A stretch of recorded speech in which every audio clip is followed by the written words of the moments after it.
Hello, this is Miss Griggs. These notes are for examples for AP Statistics, Unit 8. Unit 8 is where we discuss or begin discussing inference, which is the last big idea that we cover before the AP test. So I'm beginning this example with the understanding that you've looked at my notes and the PowerPoint in Google Classroom, and that you've got some working knowledge of some of the vocabulary I'm going to be using so that you'll understand this first example. So our first example is chapter 19. You probably noticed that right up here. Chapter 19 is going to deal with confidence intervals for proportions. That means we're dealing with categorical data.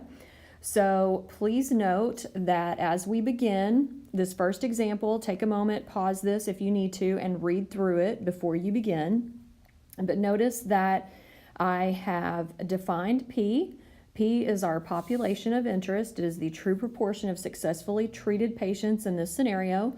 Please note that I have also included my conditions here. I always need to make sure that my sample is the right size, that it's independent, and all of that fun stuff. So also note that I have forgotten to put one of the conditions, and that is that these patients are independent from one another. So you will want to add that patients are independent from one another, which the handwriting's not great, but whatever. All right, so as we move through this, let me explain to you what I've got going on here. The first thing, note that in the problem they tell you there's a random sample of 200 and the treatment is successful for 166 of the patients. That is where we get our p-hat, which is 0.83. So that represents the number of successfully treated patients out of 200. At this point, note that I've got my equation right here. This equation is written verbally on your formula chart, and you do need to know where all the pieces go, but you don't necessarily have to write this formula, but you do have to always show your substitution. So you want to make sure you're doing that. So let's look at all of the pieces of my equation. So the 0.83, that's going to be p-hat. All right, so this p-hat right here gets pushed right there. P-hat plus or minus 2.576. That is my critical value. This right here is called the critical value. We read this off of the infinity row on your table B T distribution chart. So that is on the back of your normal distribution chart. And then, of course, we just fill in the rest with the standard deviation, which we're all familiar with at this point. So I can calculate this by hand. This portion right here is called the margin of error. Okay, that number gets added to our p-hat and subtracted from our p-hat to create these values right down here, which is just basically our interval. So what does this interval tell us? That's where the interpretation comes from right here. We are 99% confident that the true proportion of patients who were successfully treated lies in the interval, and then of course I write my interval. So this idea of inference is that we're using a sample to make inference. We're inferring something about the population based on our sample. So that's why we call it inference.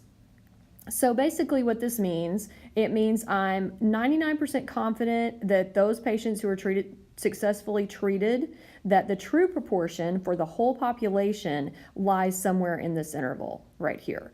So between 76 and 89.8% is basically what this means. All right, now if you will also notice, I have the calculator directions, so you can calculate these by hand using our formula right there, but you can also put your information into the calculator by going to the stat button, over to tests, and then you can choose one proportion z interval. And it's going to ask you for x and n, which if you will notice, that's my formula right there for finding p-hat. Okay, So in moving on to part B, I want you to notice it says in the context of this situation, and I just erased that. Sorry about that. In the context of this situation, explain what it means to be confident in any interval. This interpretation right here, what I just wrote up here, this is an interpretation of a specific interval. But down here in part B, what I'm looking for is I'm looking for an explanation of what it means to be 99% confident in any interval I create. Because if I take a different sample of 200 people and see how many of them were successfully treated for this disease, it might be different than 166. So I would have a different interval for that different sample of 200. So this kind of explains what it means confident-wise, what the level of confidence means. So saying I'm 99% confident means if many intervals were constructed in this manner with this data, and by with this data, what I mean by that is with these patients, okay? If I chose another 200 patients and saw how many of those were successfully treated, that's what it's talking about. Not these specific 200 people, but any sample of 200. Then we could expect about 99% of them, and by them I mean of the intervals that are formed, to contain the true proportion of patients who were successfully treated. Okay, so now on part C, now we've got a question about the interval. If the traditional treatment for this disease has a success rate of 70%, does this interval give evidence the new treatment is better? Well, of course it does, because my whole interval is above 70%. Please notice that in your interval, okay, it's 76 to 89%. That means that it's well above the expected 70% for the old treatment.